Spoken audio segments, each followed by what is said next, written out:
Oh, it's I a think. brutal start, all right. Yeah, it's a brutal start. I'm glad you exist. If I can. So can you.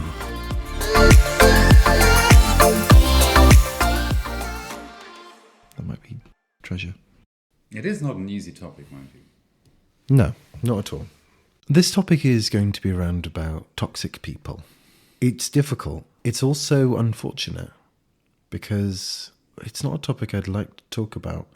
Only for the fact I wish it didn't happen. I wish that we were clearer in our communication. I wish that we communicated friendship and agreed upon its terms rather than assuming that everybody's playing by the same rules, because toxicity happens when that's not the case. Yes. So difficult stuff, but words that need to be said, because I don't know many people who are talking about toxic people. Well, how to spot a narcissist, get rid of the narcissist kind of way. I've heard people talk about that topic in that context, but not in a what about it does necessarily to you. Mm-hmm. How do you identify? How do you deal with? How do you remove? How do you contextualize your experience? At least personally. I feel that maybe Big Narcissist has got to you and you've been given a large amount of money to say the word narcissist on this podcast. Or this might be thinly veiled narcissism itself, in which case I will destroy you with my words. From the first point, I'm sure within our lives that we have done toxic things. Because you only learn how not to be toxic by simply existing in life and by reflecting on the actions that you portray out there. So I want to say that if you're looking for somebody to say, oh, I'm perfect, I've never been toxic in my life, that's a toxic person. Hit them with a stick. I mean, use your words. So what I mean by toxic is many different flavors and different ways of doing it. How to be toxic? By gaslighting a person, by creating a false reality around them, by controlling somebody, manipulating them. These have lots of overlaps. They can mean the same thing. They can mean slightly different things within different contexts. You've also got toxic traits of influencing friendship groups, for example, turning people's friends against them.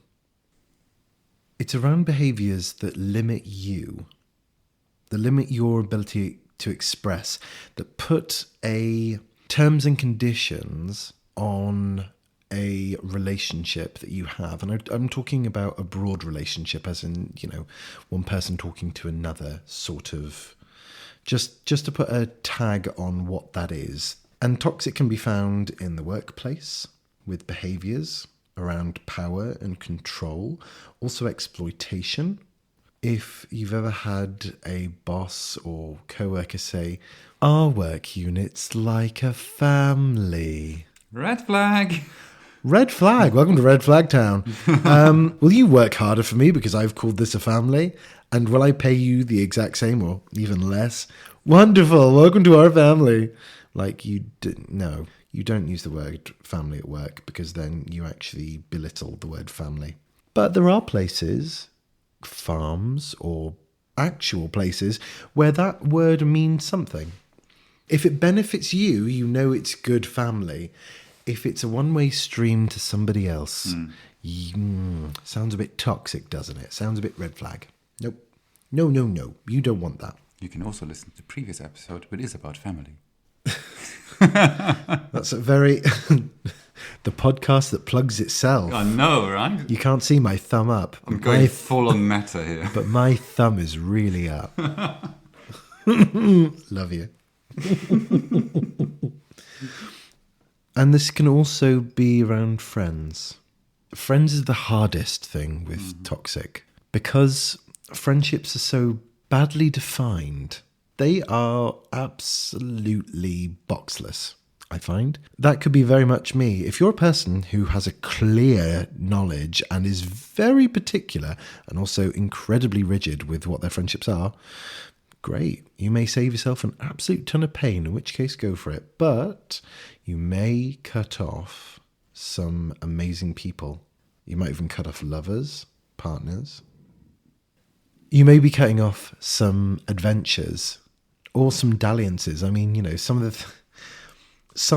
of my favourite memories in the past are friends that became briefly not friends, or incredible friends, incredibly close friends, actually. And to them, I doff my cap. But I've also had friends who have been toxic, who have had me in that place where I thought they were the bee's knees, or, okay, I'm just going to accept the way you are, because of ignorance and non-experience. And there comes that point. That's the awful thing, because actually it takes a catalyst, or it takes a realization that what is happening around you is not okay, for you to even begin to contemplate and understand what toxicity is. You usually realize it when it's too late. Yes, it's normally affected you. You get toxic in relationships, where the reality of your relationship, its design, its shape, the things you're allowed to do, the things you're not allowed to do, change. And it tends to benefit the one partner. Or it could benefit two partners, depending if it's a relationship with more than one partner. It's incredibly difficult, and I'm not being sponsored by Big Difficult to promote the difficulties in life, but it's awful because it requires things like spotting plans and being careful with who you're friends with at the beginning. Also, I find that one of the biggest things, and I really want to open this up, is actually knowing yourself. Knowing yourself is something. And it's all, you know, we are ourselves all our lives. We may change, we may do things, dye our hair, live our truth a little bit harder and louder, paint our nails, look wonderful, start to smile a lot more. But one of the things we can do is take note of what we like. Like, what do you like in your relationships? What do you want in a relationship? Through my history of dating, I did come to a point when I was around 20-something when I started saying to people, right, so if we're going to have a relationship, I've had abusive ones before. I've had toxic ones before. I don't want that in this. My offer to you is this, that I will be kind. I will not abuse you, both mentally or physically, because I've had that done to me. It's crap is the word that I want to use. It was crap. It broke part of me, and I had to spend time fixing myself. I have a potential share based on what you just said. What I have done is I broke my own heart by breaking up with my ex. I was very much in love with him, but I had to break up with him because he was a toxic influence in my life. I was very much in love with him, but he made me feel that nothing I would ever do, nothing I would ever say, nothing would ever be enough. I would never be good enough, no matter what. And because he was my boyfriend at the time, and because I loved him, I believed him. I believed him that I would never be good enough. I believed him that nothing I would ever do or say would be enough. I was never good enough. And I hated myself because of that. I ended up really hating myself, that I would not be good enough. I couldn't be good enough. That no matter what, I would just not be able to make him happy, the person I loved. And because I hated myself so very much, because of the way he made me feel, he made me hate myself. I broke up, even though I was still very much in love with him. Even though I loved him so very much, I struggled to show him and speak his love language. Today I know that, but back then I didn't. He couldn't understand that. He couldn't see that as my love language, and he couldn't tell me what was his, so I couldn't make him feel loved either. And it was this perpetuating circle of things going wrong. It became really toxic. The moment it started to turn rather toxic is when I could no longer express myself the way I wanted. When I was walking around eggshells around him and I couldn't say what I wanted, how I wanted it. I was afraid of either triggering a fight or again reinforcing that I've done something wrong again, I've made you unhappy again. I would hate myself more and more every time I did that. One of the examples here is we were in this very flat on that very sofa over there, and we were deciding what to watch. And I picked Jeremy's Farm. And I remember we were cuddling up and I couldn't relax because I wasn't sure he was enjoying it. I wasn't sure I didn't make another mistake of picking something he isn't enjoying. About half an hour into the first episode, Jeremy is buying farm equipment. And Jeremy's line goes something like, I have no idea what this is. But my ex at the time, he burst out with the name in happiness and excitement that he knew what this farm equipment was. And I remember that intense feeling of relief and moment of absolute joy of, I've done something right. He's enjoying the show. He's enjoying watching it together. And that burst of dopamine of, I've done something right. Maybe I was good enough. I have managed to do something right. A couple of days later, I realized that wasn't necessarily the right way to go about it. As in, I shouldn't be this worried, this concerned about picking a TV show. I shouldn't have so much anxiety about picking the wrong TV show. But that's how he made me feel. And that's how I started to realize that this isn't right. This when it started to dawn on me that there might be something off here. When I tried opening up to him, before, I was genuinely feeling that I could never do anything right for him. He would twist my words, or he would interpret them in a way to make it about himself, or to make it negatively reflect on him, which had a massive impact on me, because if I open up and share something, it's this isn't about you, I'm opening up and sharing with you so we can get closer, and this doesn't mean that you done something wrong or you seeing it in a way that, and that just reinforced the entire thing of I could never say or do anything that was good enough, that was right, that wouldn't hurt him. And that created so much anxiety, so much doubt, so much second guessing that I was drowning. And the worst part about it all is that he made me feel that way, but I believed him that he was right. Until I broke up with him, even though I was so in love with him still. Breaking up with the person that you're in love with it's the worst thing. It's the worst thing. I then spent over 2 months feeling absolutely nothing. I was numb. I was starting to recharge from this emotional drain, from this constant anxiety, from this constant self-hate for over 2 months, where I was sleeping a lot. I was just doing the same thing over and over again. I didn't have energy for much else. I had barely any emotional energy left because I was hating myself so much, and I was trying over and over and over and over again to find something that I was doing right, to find something that I might just be good enough. And then he found somebody else in that time. Given how much he said he loved me and how important I was to him, was quite surprising to me, and that's what triggered then feelings.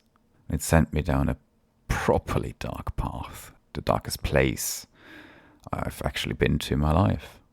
I couldn't believe that if you have these genuine feelings of love and all these things that he would say to me about how important I was and how much I meant to him, all of those things gone within 2 months. I haven't even started processing anything. I was still numb, still very much in love with him, and still hurting from the fact that I broke up with the person who I was in love with. For him to find somebody that quickly, for me to be that worthless to that person that I was in love with, that didn't mean anything for him. I was worth absolutely nothing.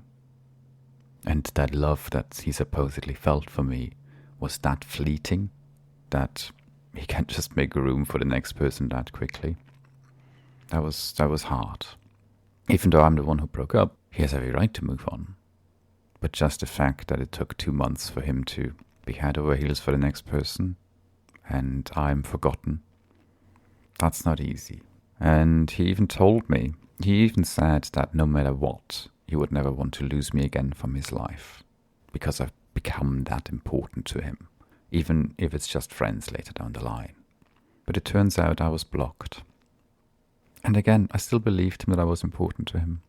I still believed him that I meant something to him, even though it very clearly wasn't the case. It's a bit like he drank the last bit of Pepsi Max out of that bottle, and then he squished it up and threw it away. That's exactly how I felt. Completely drained, and once there was nothing left, I was just tossed to the side, completely discarded, because I wasn't good enough to begin with. I wasn't worthy to begin with. And all I'd combined in the middle of self-hate, trying to process the fact that I broke up with the person I was in love with, was the darkest place I've ever been to in my life. But today, I know I removed a rather big toxic influence from my life. And it took an incredible amount of pain. So much pain, so much self-hate to overcome again. So much doubt, so much self-doubt, so many new insecurities that he created. But since then, slowly but surely, over a lot of time, reflection, working on myself, it's gotten better. And with that toxic influence removed from my life, nothing but better things have come since. You're always going to find it as well when you're in the pangs and the throes of love, that you're completely isolated, and actually that it's the eye of Sauron upon you in terms of, and that was for you because you wanted to please that partner so much. That sucks, frankly. And I wish I could use a more eloquent way of saying that, to feel such grief and such things upon you is an absolute travesty. But no, frankly, that sucks. To know yourself is to truly guard yourself from other people. In terms of toxic, I want to say this, that we don't always know that somebody is going to be a user, a toxic person, or a negative influence upon us. We just don't know, because beauty comes in all shapes and sizes, and so does ugly. And it might be a long play. It might be a situation where somebody has made a calculated plan about how they want to use you in their lives, which is awful. I'd like to think that the majority of human beings on the planet aren't like that, but there are enough of them to warrant a topic like this, and I've certainly encountered a few. But the thing is that when we bounce into these toxic people, if we're lucky enough to survive them, lucky enough to see the back of them and to get them out of life, there is an actual prize for doing this. If you are lucky enough to expunge a toxic person from your life, the prize is that you recognize a bastard.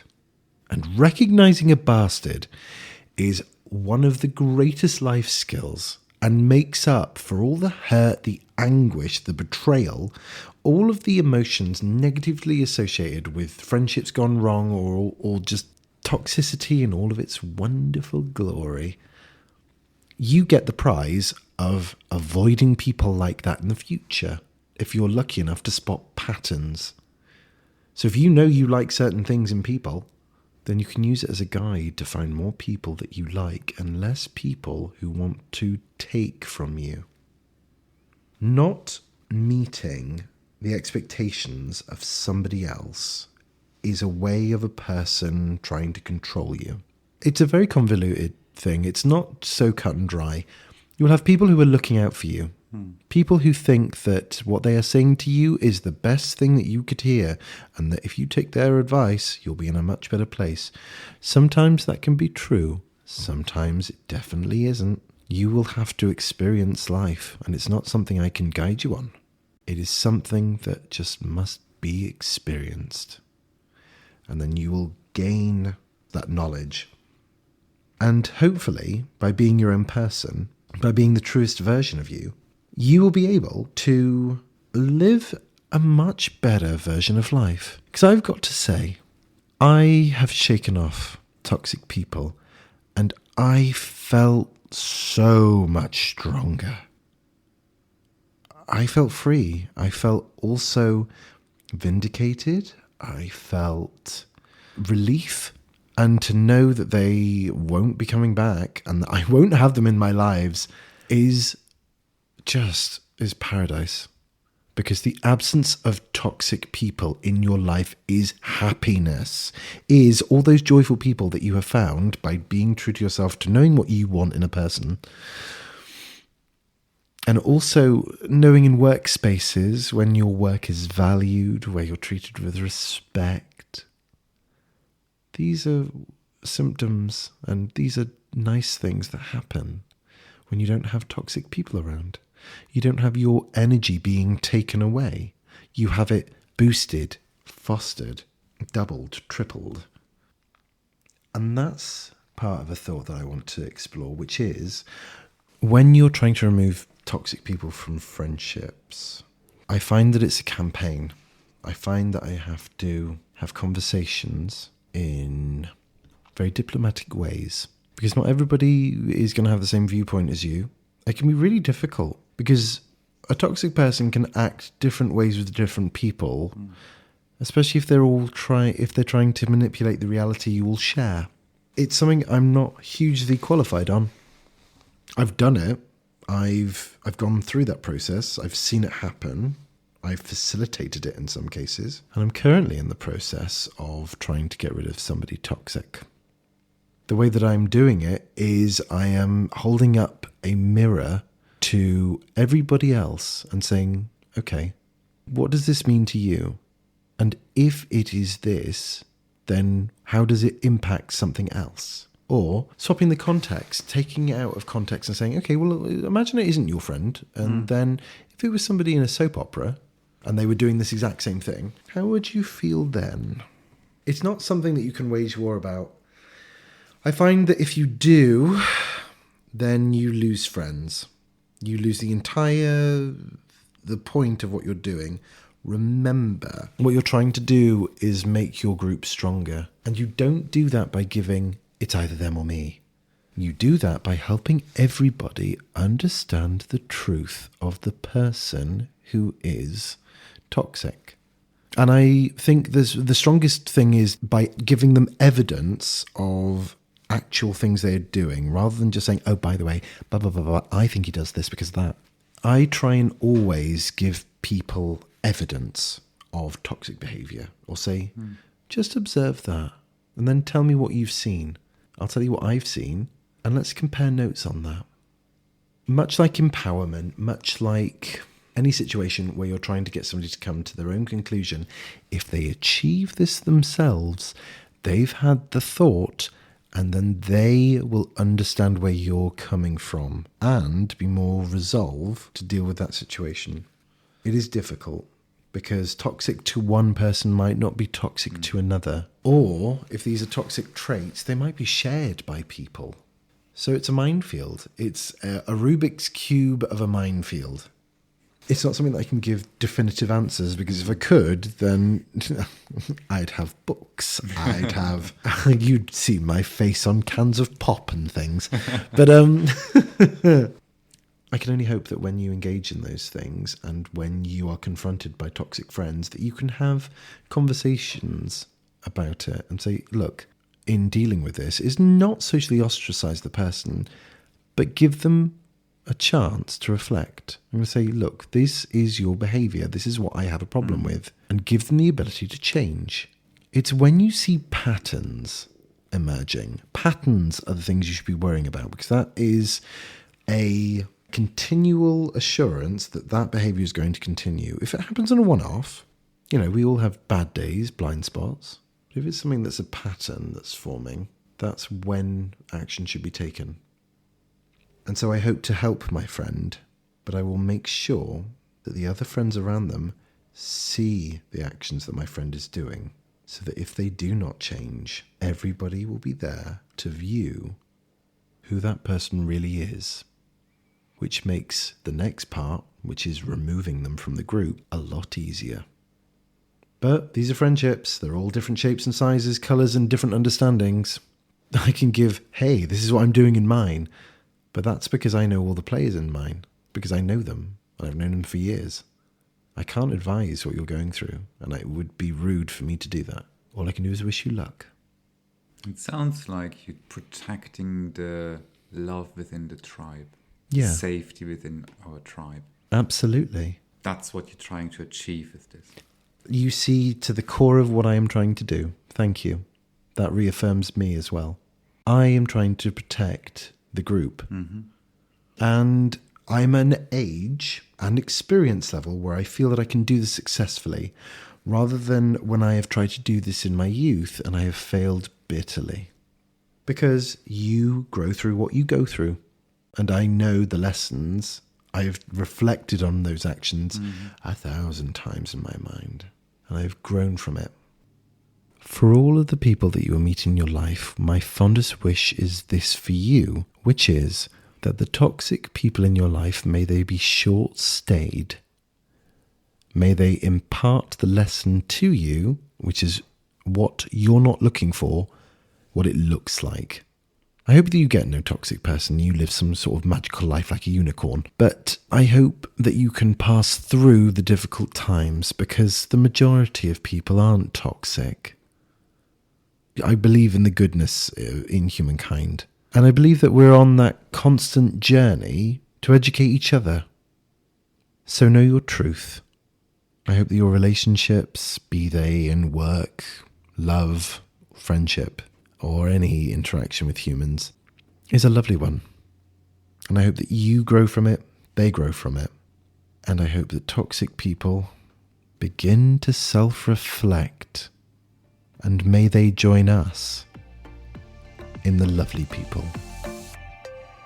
That's the one. You've been listening to the I'm Glad You Exist. If I can, so can you podcast. If you want more from us, you can find us on all the usual social medias. Like, subscribe, follow us, which is the best thing you can do to help us continue making this podcast. And please, never ever forget, you are loved.